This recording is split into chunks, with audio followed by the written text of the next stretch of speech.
Je suis très heureux de vous présenter la nouvelle note publiée à la Fondation pour l'innovation politique vers des prix personnalisés à l'heure du numérique.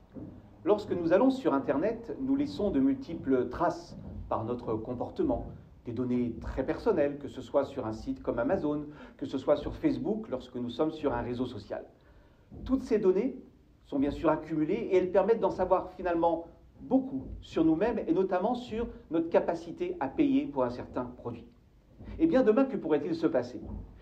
Une même entreprise pourrait proposer à deux internautes qui cherchent au même moment sur le même site le même produit deux prix différents.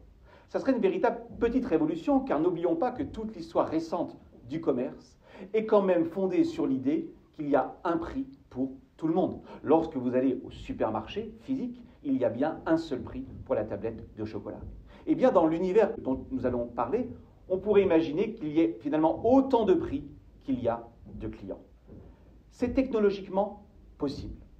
Pour autant, on observe assez peu au niveau empirique des pratiques de prix personnalisés jusqu'à aujourd'hui. Pourquoi? Parce que les entreprises ont très peur. Ont très peur notamment de susciter un sentiment de défiance auprès des consommateurs. Vous imaginez en effet un consommateur qui s'apercevrait qu'il a payé beaucoup plus cher un produit que son voisin qui est allé exactement au même moment sur le même site Internet. Pourtant, les entreprises souhaitent aller vers les prix personnalisés tout simplement parce que cela permet d'augmenter les profits, en faisant payer plus cher ceux qui aiment le bien et en allant chercher des clients qui n'auraient pas acheté le bien si on avait pratiqué un prix unique.